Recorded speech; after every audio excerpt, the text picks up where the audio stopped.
Hi friends, എല്ലാവർക്കും നമസ്കാരം. നമ്മുടെ വ്യാകരണ പഠനത്തിന്റെ സീരീസ് തുടർന്നുകൊണ്ടിരിക്കുകയാണ്. ഫോർത്ത് ബ്ലോക്കിലെ രണ്ടാമത്തെ ചാപ്റ്ററാണ് ഈ വീഡിയോയിലുള്ളത്. നമുക്ക് വീഡിയോയിലേക്ക് പോകാം. അതിനു മുൻപ് ഒരു കാര്യം കൂടി ഓർമ്മിപ്പിച്ചോട്ടെ. ചാനൽ നിങ്ങൾ സബ്സ്ക്രൈബ് ചെയ്യാനും ഷെയർ ചെയ്യാനും ഈ വീഡിയോ ലൈക്ക് ചെയ്യാനും ഒന്നും നിങ്ങൾ മറക്കരുത് കേട്ടോ. അതേപോലെ UGC നെറ്റ് ആസ്പിറൻസിനായി നമ്മൾ ലോഞ്ച് ചെയ്ത എഡ്യൂമെന്ററിന്റെ ടെലഗ്രാം ലിങ്ക് ഞാൻ ഈ ഡിസ്ക്രിപ്ഷനിൽ കൊടുക്കാം. അവിടെ നിങ്ങൾക്ക് മലയാളത്തിന്റെയും കൊമേഴ്സിന്റെയും ജനറൽ പേപ്പറിന്റെയും ലേറ്റസ്റ്റ് ആയിട്ടുള്ള PYQസിന്റെ പോൾസ് ലഭിക്കും, ക്രിസ്പ് നോട്ട്സ് ലഭിക്കും, എക്സ്ക്ലൂസീവ് ആയിട്ടുള്ള സ്റ്റഡി മെറ്റീരിയൽസ് ലഭിക്കുന്നു. ഇതെല്ലാം ഫ്രീ ആണ് കേട്ടോ. അപ്പോൾ നിങ്ങൾ ആ പ്ലാറ്റ്ഫോം യൂസ് ചെയ്യുക, നിങ്ങളുടെ സുഹൃത്തുക്കൾക്ക് ഷെയർ ചെയ്യുക. ഓക്കെ, ഇനി നമുക്ക് വീഡിയോയിലേക്ക് പോവാം. ഈ ചാപ്റ്ററിൽ നമ്മൾ സന്ധിയുടെ വിഭാഗങ്ങളെ പറ്റിയാണ് നോക്കുന്നത്. സന്ധി എന്നാല് വർണ്ണങ്ങൾ തമ്മിൽ ചേരുമ്പോൾ ഉണ്ടാകുന്ന മാറ്റം എന്നതാണ് എന്ന് നമുക്കറിയാം അല്ലെ. സന്ധിയുടെ അർത്ഥം ചേർച്ച എന്നുള്ളതാണ് എന്ന് നമുക്കറിയാം. അപ്പോ പ്രകൃതിയും പ്രത്യയങ്ങളും അതേപോലെ പദങ്ങളും ചേരുമ്പോൾ വർണ്ണങ്ങളുടെ സാമീപ്യം ഉണ്ടാകുന്നു. അതായത് പ്രകൃതിയും പ്രത്യയവും ചേരുമ്പോൾ എന്തുണ്ടാകുന്നത് എങ്കിൽ വർണ്ണങ്ങൾ അടുത്തടുത്തായി വരുന്നു അല്ലെ. അപ്പൊ ആ അടുത്തടുത്തുള്ള വർണ്ണങ്ങൾ തമ്മിൽ ഒരു ചേർച്ച, അകന്നകന്ന് നിൽക്കാതെ അവ തമ്മിൽ ഒരു ചേർച്ച സാധ്യമാക്കണമെങ്കിൽ അവിടെ സന്ധി വരണം. അപ്പോഴേ ഉച്ചാരണത്തിലെ പ്രയാസം ഇല്ലാതെയാവുകയുള്ളൂ. സന്ധി കൊണ്ടുള്ള പ്രധാന പ്രയോജനങ്ങൾ എന്തൊക്കെയാണ്? ഉച്ചാരണ ലാഘവം ലഭിക്കുന്നു, ശ്രവണ സുഖവും ലഭിക്കുന്നു അല്ലെ. സന്ധിയുടെ പ്രാധാന്യം എന്താന്ന് നോക്കിയാൽ എല്ലാ ഭാഷകളിലും വർണ്ണങ്ങൾ തമ്മിലുള്ള ചേർച്ചയും അതുമൂലമുണ്ടാകുന്ന മാറ്റങ്ങളും ഉണ്ട് എന്ന് നമുക്കറിയാം. സംസ്കൃതത്തിലെ വർണ്ണങ്ങളും പദങ്ങളും മലയാളം സ്വീകരിച്ചത് കൊണ്ട് സംസ്കൃത സന്ധി മലയാളത്തിനും ബാധകമാണ് അല്ലെ. സംസ്കൃത സന്ധികളുടെ നിയമങ്ങള് മലയാളത്തിനും ബാധകമാണ്. എന്തുകൊണ്ടാ അത്? സംസ്കൃതത്തിലെ പദങ്ങൾ മലയാളത്തിലും സാധാരണമാണ് എന്നുള്ളത് കൊണ്ട്. മലയാളത്തിന് അതിൻ്റെതായ സന്ധി വ്യവസ്ഥ വേറെയുണ്ട് അല്ലെ.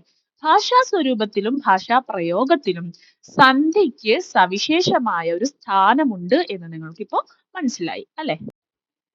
സന്ധിക്കുന്ന വർണ്ണങ്ങൾക്കുണ്ടാകുന്ന വികാരം അല്ലെങ്കിൽ മാറ്റം അതിനടിസ്ഥാനമാക്കി സന്ധിയെ നാലായിട്ട് തിരിക്കുന്നുണ്ട്. അതിൽ ഒന്നാമത്തേതാണ് ലോപസന്ധി എന്ന് പറയുന്നത്. രണ്ട് സ്വരങ്ങള് അടുത്തടുത്ത് വരുമ്പോൾ അവയുടെ ഉച്ചാരണം കൂട്ടിച്ചേർത്ത് ഒറ്റ സ്വരമാക്കുന്ന സംസ്കൃതത്തിലെ സമ്പ്രദായം മലയാളത്തിലില്ല. പകരം ഒരു സ്വരത്തിന് പിന്നാലെ മറ്റൊരു സ്വരം വന്നാൽ അത് ലോപിക്കുകയാണ് ചെയ്യുക. അതിന് ലോപസന്ധി എന്ന് പറയുന്നു. ഇങ്ങനെ വ്യത്യസ്തമായ രീതിയിൽ ലോപം സംഭവിക്കാം. അതിൽ ആദ്യത്തേതാണ് സംവൃതോകാര ലോപം. എന്താണ് സംവൃതോകാരം? വ്യഞ്ജനങ്ങളെ ഉച്ചരിക്കാൻ സഹായിക്കുന്ന ദുർബലമായ ഉകാരമാണ് സംവൃതോകാരം. അതായത് എന്നുള്ള വർണ്ണം അല്ലെങ്കിൽ ശബ്ദം, അതാണ് ഉകാരം. കാറ്റ്, തണുപ്പ് തുടങ്ങിയ പദങ്ങളുടെ അവസാനം കാണുന്ന ആണ് സംവൃതോകാരം. ഇപ്പൊ മനസ്സിലായല്ലോ. നമ്മൾ അതെങ്ങനെയാ അടയാളപ്പെടുത്തുക? ചന്ദ്രക്കല ഉപയോഗിച്ചാണ് അതിനെ നമ്മൾ അടയാളപ്പെടുത്തുന്നത്. സംവൃതോകാര ലോപം എപ്പോഴാ സംഭവിക്കുക? സംവൃതോകാരത്തിന് ശേഷം പ്രബലമായ മറ്റൊരു സ്വരം വരുമ്പോഴാണ് സംവൃതോകാരം ലോപിക്കുക.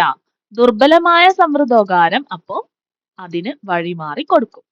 കേരള പാണിനിയുടെ അഭിപ്രായത്തിൽ സന്ധിയിൽ സംവൃതോകാരത്തെ സ്വരമായി പരിഗണിക്കേണ്ട എന്നാണ് പറയുന്നത്. സംവൃതോകാര ലോപത്തിന് ഉദാഹരണങ്ങളാണ് കാറ്റ് അടിച്ചു എന്നീ രണ്ട് പദങ്ങൾ ചേരുമ്പോൾ കാറ്റടിച്ചു എന്നായി മാറുന്നു. ഒന്ന് ആയി, ഈ രണ്ട് പദങ്ങൾ ചേരുമ്പോൾ എന്ന അവിടുത്തെ സംവൃതോകാരം ആയിലേക്ക് ലയിച്ച് ഒന്നായി എന്നായി മാറുന്നു. അവിടെ സംവൃതോകാര ലോപം സംഭവിച്ചു. അടുത്തത് ഉകാരലോപമാണ്. ചെയ്തു, ചെയ്യുന്നു പോലുള്ള ക്രിയാരൂപങ്ങളുടെ അവസാനത്തെ ഉകാരം സ്വരം പരമായാൽ ലോപിക്കുന്നു. ഇവിടെ ഉകാരം വിവൃതമായി ഉച്ചരിക്കാറുണ്ടെങ്കിലും അടിസ്ഥാനപരമായി അതൊരു സംവൃതോകാരമാണ്. അതുകൊണ്ട് ഇവിടെ ലോപം നിത്യമാണ്. ഉദാഹരണങ്ങൾ നോക്കൂ. കണ്ടു എന്ന പൂർവപദത്തിലെ അവസാനത്തെ ഇല്ല എന്ന പരപദത്തിലെ ആദ്യത്തെ സ്വരമായ അതിനോട് ചേരുമ്പോൾ എന്തായി മാറുന്നു? കണ്ടില്ല എന്നായി മാറുന്നു. അവിടുത്തെ ഉ കാരം ലോപിച്ചു. കാണുന്നു എന്നതിലെ ഊയും ഇല്ല എന്നതിലെ ഇ എന്ന സ്വരവും ചേരുമ്പോൾ കാണുന്നുവിലെ ഉകാരം ലോപിച്ചു കാണുന്നില്ല ആയി മാറുന്നു. മനസ്സിലായില്ലേ? അടുത്തത് അകാരലോപമാണ്. എന്താ നിർവചനം? അല്ല, ഇല്ല എന്നീ ശബ്ദങ്ങളിലെ അല്ലെങ്കിൽ ക്രിയാരൂപങ്ങളുടെ അവസാനത്തിലുള്ള അകാരം സ്വരം പരമാകുമ്പോൾ ലോപിക്കുന്നു. ഉദാഹരണങ്ങൾ നോക്കിയാലോ? ഇവിടെ നോക്കൂ. അല്ല എന്നതിലെ അവസാനത്തെ അകാരം എന്ന് എന്ന സ്വരം പരമായപ്പോൾ അല്ലെന്ന് എന്ന് ലോപിച്ചു. വരിക എന്നതിലെ അവസാനത്തെ അകാരം എടോ എന്നതിലെ എകാരത്തോട് ചേർന്നപ്പോൾ വരികെടോ എന്ന് ലോപിച്ചു പോയി. പല എന്നതിലെ അകാരം ഇടം അല്ലെങ്കിൽ എടം എന്നുള്ളതിലേക്ക് ലോപിച്ച് പലേടം എന്നായി മാറി. ഇനി വരുന്നതാണ് ഇകാരലോപം. എന്താ നിർവചനം? ആയി, പോയി തുടങ്ങിയ ഭൂതകാല ക്രിയാരൂപങ്ങളുടെ അവസാനത്തിലുള്ള ഇകാരം സ്വരം പരമാകുമ്പോൾ ലോപിക്കുന്നു. ഉദാഹരണങ്ങൾ നോക്കാം. ആയി എന്നതിലെ ഇകാരം, അവസാനത്തിലെ ഇകാരം എന്ന് എന്നതിലെ എകാരത്തോട് ലോപിച്ച് ആയെന്ന് എന്നായി മാറിയത് കണ്ടോ? അതേപോലെ പോയി എന്നതിലെ അവസാനത്തിലുള്ള ഇകാരം എങ്കിൽ എന്നതിലെ എകാരത്തോട് ചേരുമ്പോൾ ലോപിച്ച് പോയെങ്കിൽ എന്നായി മാറുന്നു. എന്താ ഇതിലെ പ്രത്യേകത? ഇകാരത്തിൽ അവസാനിക്കുന്ന എല്ലാ ഭൂതകാല രൂപങ്ങളിലും ഈ ലോപം സംഭവിക്കുന്നില്ല. ഭൂതകാല രൂപം എന്ന് പറഞ്ഞാൽ എന്താ? പോയി എന്നുള്ളത് ഒരു ഭൂതകാല രൂപമാണ് അല്ലെ? ഉദാഹരണത്തിന് ഓടി എന്ന ഭൂതകാല രൂപത്തോട് എന്ന് എന്ന പദം ചേരുമ്പോൾ ഓടെന്ന് എന്ന് നമ്മൾ പറയാറില്ലല്ലോ. ഓടി എന്ന് എന്നുള്ളത് എന്ത് സംഭവിക്കുന്നു? ഈ ഇകാരലോപം സംഭവിക്കുന്നില്ല. പകരം യ എന്ന അക്ഷരം അവിടേക്ക് വരികയാണ് ചെയ്തത് അല്ലെ? അത് മറ്റൊരു രൂപത്തിലുള്ള സന്ധിയാണ് കേട്ടോ. അപ്പൊ അത് നമുക്ക് പിന്നീട് ചർച്ച ചെയ്യാം. ഇപ്പോ ഇതിലെ പ്രത്യേകത പറയാൻ വേണ്ടി മാത്രം ഓർമ്മിപ്പിച്ചതാണ്. ഓക്കെ. അടുത്തത് എകാരലോപമാണ്. നോക്കൂ. അട്ടെ, ആതെ, ഉടേ, ഊടെ തുടങ്ങിയ പ്രത്യയങ്ങളുടെ അവസാനത്തിലുള്ള എകാരം പ്രാധാന്യം കുറവാണെങ്കിൽ പൂർണ്ണമായി ഒഴിവാക്കുന്നു എന്നാണ് പറയുന്നത്. ഉദാഹരണങ്ങൾ നോക്കൂ. വരാതെ ഇരുന്നു എന്നുള്ളിടത്ത് എന്താ സംഭവിച്ചേ? വരാതെയിലെ എകാരവും ഇരുന്നുവിലെ ആദ്യത്തിലെ ഈയും ചേരുമ്പോൾ അവിടെ വരാതിരുന്നു എന്നായി മാറുന്നു. വരാതെയിലെ എകാരം ലോപിച്ചു പോകുന്നു. പോകട്ടെ അവൻ എന്നുള്ളിടത്ത് എന്താ സംഭവിച്ചേ? പോകട്ടെ അവൻ എന്ന് നമ്മൾ പറയാറുണ്ട്, അല്ലെങ്കിൽ പോകട്ടവൻ എന്നും പറയാറുണ്ട് അല്ലെ? ഈ പോകട്ടെ അവൻ എന്നുള്ളിടത്ത് എന്താ സംഭവിച്ചേ?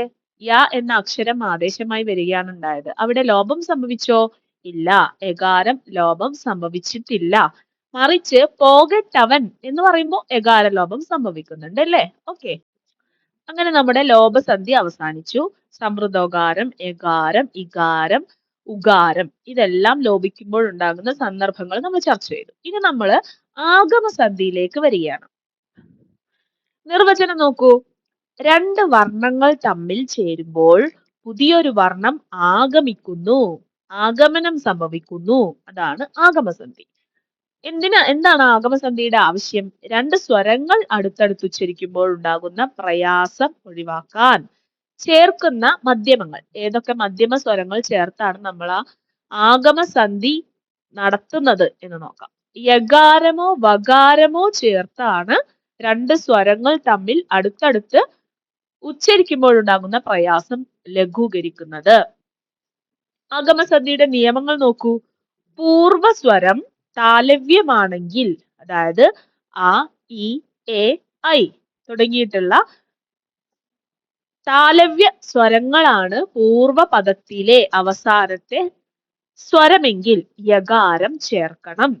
പൂർവസ്വരം ഓഷ്ഠ്യമാണെങ്കിൽ, ഓഷ്ഠ്യസ്വരങ്ങൾ ഏതൊക്കെയാ? ഉ, ഓ, ഔ. ഇതൊക്കെയാണെങ്കിൽ വകാരം ചേർക്കണം എന്നുള്ളതാണ് നിയമം. ഉദാഹരണങ്ങൾ നോക്കൂ. യകാരവും വകാരവും വരുന്ന ഉദാഹരണങ്ങളാണ് ഇതിലുള്ളത്. പന, ഓല ഈ രണ്ട് പദങ്ങൾ ചേരുമ്പോൾ പനയോലയായി മാറുന്നു അല്ലെ? അവിടെ യകാര ആഗമമാണ് ഉണ്ടായത്. കര, ഉള്ള ഈ രണ്ട് പദങ്ങൾ ചേരുമ്പോൾ കരയുള്ള എന്നായി മാറുന്നിടത്ത് യകാരാഗമം നടക്കുന്നു. തിരുവോണം തിരുവോണമായി മാറുമ്പോൾ വകാരാഗമനം നടക്കുന്നു. ഇനി ഇവിടുത്തെ പ്രത്യേക നിയമങ്ങൾ എന്തൊക്കെയാന്ന് നോക്കാം. നിപാതങ്ങളുടെ അവസാനത്തിൽ വരുന്ന സ്വരങ്ങൾക്ക് പരമായി സ്വരം തന്നെ വരുമ്പോൾ യകാരമോ വകാരമോ ആഗമിപ്പിക്കുന്നത് അഭംഗിയാണ് എന്ന് പറയുന്നു. അതുപോലെ ദീർഘസ്വരത്തിൽ അവസാനിക്കുന്ന ശബ്ദങ്ങൾക്ക് ധാരാളമായി യകാരമോ വകാരമോ അന്താഗമമായി വരും. ഉദാഹരണം കായ്, പൂവ് തുടങ്ങിയവ. പിന്നെ ഹ്രസ്വങ്ങളിലും ചിലപ്പോൾ ആഗമം കാണാറുണ്ട്. ഉദാഹരണം ഗുരുവ്, പശുവ് തുടങ്ങിയ അല്ലെങ്കിൽ പരുവ് തുടങ്ങിയവ. അതേപോലെ താലവ്യ സ്വരങ്ങൾക്ക് ശേഷം പ്രത്യാദികൾക്ക് യകാരം വരുമ്പോഴും യകാരം ആഗമിക്കും. ഉദാഹരണം ചിരിക്കുന്നു, ചിരിക്കുന്നു. ലീലാതിലകത്തിലെ ആഗമസന്ധിയെ കുറിച്ച് സൂത്രം കൊടുത്തിട്ടുണ്ട്. അതെന്താ നോക്കാം. സന്ധാവജോർ മധ്യേയ, സന്ധിയിൽ സ്വരങ്ങളുടെ മധ്യത്തിൽ യകാരം വരും എന്നും ആദിദോ കേവലയോർ വ, ആ, ഈ എന്നീ കേവല സ്വരങ്ങൾക്കു ശേഷം സ്വരം വന്നാൽ വകാരാഗമം സംഭവിക്കും എന്നും രണ്ട് സൂത്രങ്ങളിലൂടെ വിവരിക്കുന്നുണ്ട്. എന്നാൽ അതിൽ താലവ്യ സ്വരങ്ങൾക്ക് യകാരവും ഓഷ്ട്യ സ്വരങ്ങൾക്ക് വകാരവും എന്ന് കൃത്യമായി വേർതിരിക്കാൻ ലീലാതിലകക്കാരന് കഴിഞ്ഞിട്ടില്ല എന്നുള്ളതാണ് വിമർശനം. അടുത്തത് ദ്വിത്വസന്ധിയാണ്. എന്താണ് ദ്വിത്വസന്ധി? രണ്ട് വർണ്ണങ്ങൾ തമ്മിൽ സന്ധി ചെയ്യുമ്പോൾ ഒരു വർണ്ണം ഇരട്ടിക്കുന്നതാണ് ദ്വിത്വസന്ധി. ഇതൊരു തരം ആഗമസന്ധി തന്നെയാണ്. ഇരട്ടിക്കുന്നത് വ്യഞ്ജനങ്ങളാണ് എന്ന സവിശേഷതയുണ്ട്. ദ്വിത്വസന്ധിയുടെ നിയമങ്ങൾ എന്തൊക്കെയാ? പൂർവപദം വിശേഷണമായും ഉത്തരപദം വിശേഷ്യമായും വരുന്ന തൽപുരുഷ സമാസത്തിൽ ഉത്തരപദത്തിലെ ആദിയിലെ ദൃഢവ്യഞ്ജനം ഇരട്ടിക്കും. ഉദാഹരണം താമരക്കുളം എന്ന തൽപുരുഷ സമാസത്തിലെ ആ പദം നോക്കൂ. രണ്ടാമത്തെ പദമായ കുളത്തിലെ ആദ്യത്തെ അക്ഷരം അതൊരു ദൃഢവ്യഞ്ജനമാണ്, അത് ഇരട്ടിച്ചു. നോക്കൂ, താമരക്കുളം. പണിപ്പുര, അതിലെ പ ഇരട്ടിച്ചു, പണിപ്പുര. തലക്കെട്ട്, ക ഇരട്ടിച്ചു, അല്ലെ, തലക്കെട്ട്. ഇനി നോക്കൂ, ബഹുവ്രീഹി സമാസത്തിലും കർമ്മധാരയ സമാസത്തിലും ഈ ഇരട്ടിപ്പ് വരും എന്ന് പറയുന്നു. ഉദാഹരണങ്ങൾ നോക്കൂ. താമര കണ്ണൻ, ഇത് ബഹുവ്രീഹി സമാസമാണ്. ഇവിടെ സംഭവിക്കുന്നത് എന്താ? കണ്ണനിലെ ക ഇരട്ടിക്കുന്നു, അല്ലെ, താമരക്കണ്ണൻ. പുതുകലം, ഇത് കർമ്മധാരയ സമാസം സംഭവിക്കുമ്പോൾ പുതുക്കലം ആയി മാറുന്നുണ്ട്. അവിടെയോ ക എന്ന ദൃഢവ്യഞ്ജനം ഇരട്ടിക്കുന്നു, പുതുക്കലം ആയി മാറുന്നു. ഇനി ദ്വന്ദ്വ സമാസത്തിൽ ഈ ഇരട്ടിപ്പ് വരില്ല. കാരണം ഈ സമാസത്തിലെ പദങ്ങൾക്ക് വിശേഷണ വിശേഷ്യ ബന്ധമില്ല. കാരണം എന്താ? തുല്യ പദാർത്ഥ പ്രധാനമാണ് ദ്വന്ദ്വ സമാസം.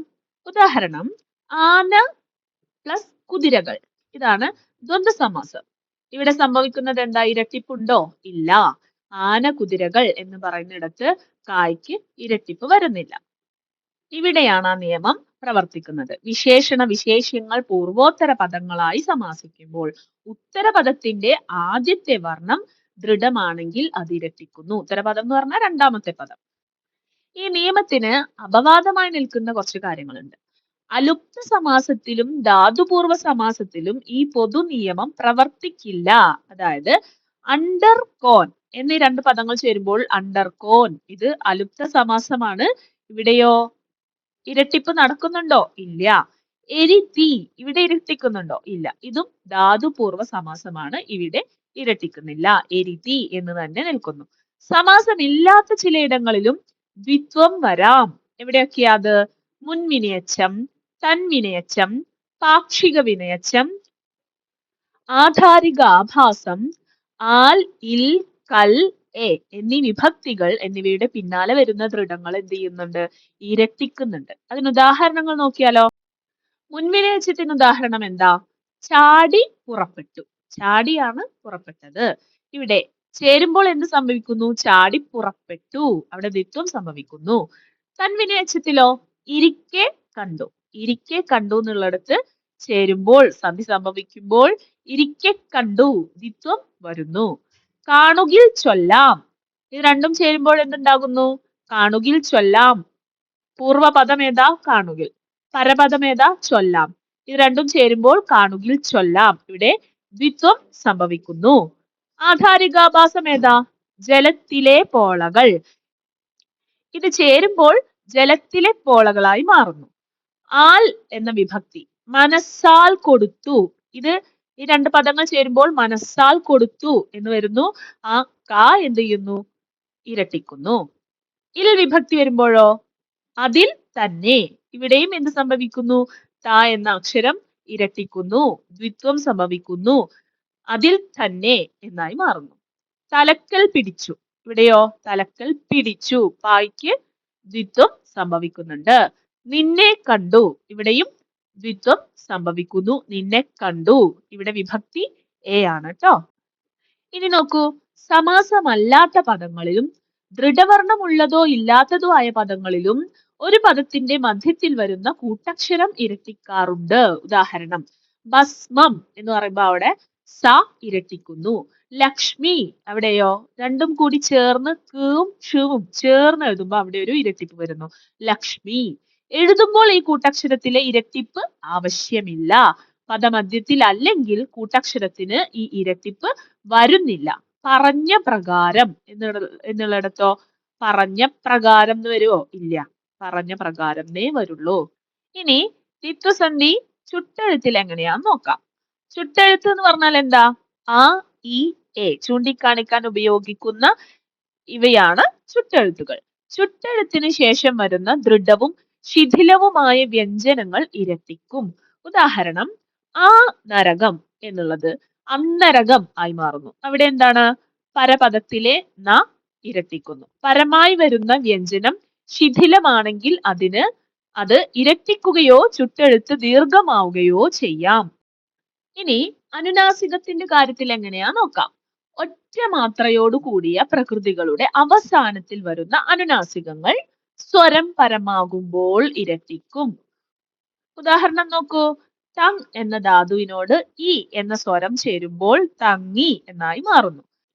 ഇനി നോക്കൂ, പദാന്തത്തിൽ വ്യഞ്ജനം വന്നാൽ അവിടെ സംവൃത സ്വരം ചേർക്കണം എന്നാണ് പറയുന്നത്. ഉദാഹരണം, വയസ്സ് എന്നുള്ളിടത്ത് വയസ്സ് എന്നാക്കി മാറ്റണം. പദത്തിൽ ചില്ലാണെങ്കിൽ സംവൃത സ്വരം നിർബന്ധമില്ല. ഉദാഹരണം, പാൽ എന്നുള്ളത് പാല് എന്ന് എഴുതേണ്ടതില്ല. സന്ദർഭത്തിനനുസരിച്ച് മാറ്റിയാൽ മതി. നോക്കൂ, സന്ധി വിഭാഗങ്ങളെ കുറിച്ചാണ് നമ്മൾ പറഞ്ഞുകൊണ്ടിരുന്നത്. ലോപസന്ധി, ആഗമസന്ധി, ദ്വിത്വസന്ധി, ഇത് മൂന്നും പറഞ്ഞു. ഇനി നമുക്ക് ആദേശസന്ധിയാണ് പരിചയപ്പെടാനുള്ളത്. അത് നമുക്ക് അടുത്ത വീഡിയോയിൽ നോക്കാം. അല്ലെങ്കിൽ വീഡിയോന്റെ ലെങ്ത് ഒരുപാട് കൂടി പോകും. നിങ്ങൾക്ക് വീഡിയോ ഉപകാരപ്രദമാവുകയാണെങ്കിൽ ലൈക്ക് ചെയ്യാനും ഷെയർ ചെയ്യാനും അതേപോലെ നമ്മുടെ ചാനൽ സബ്സ്ക്രൈബ് ചെയ്യാനും നിങ്ങൾ മറക്കരുത്. അപ്പോൾ അടുത്ത വീഡിയോയിൽ കാണാം.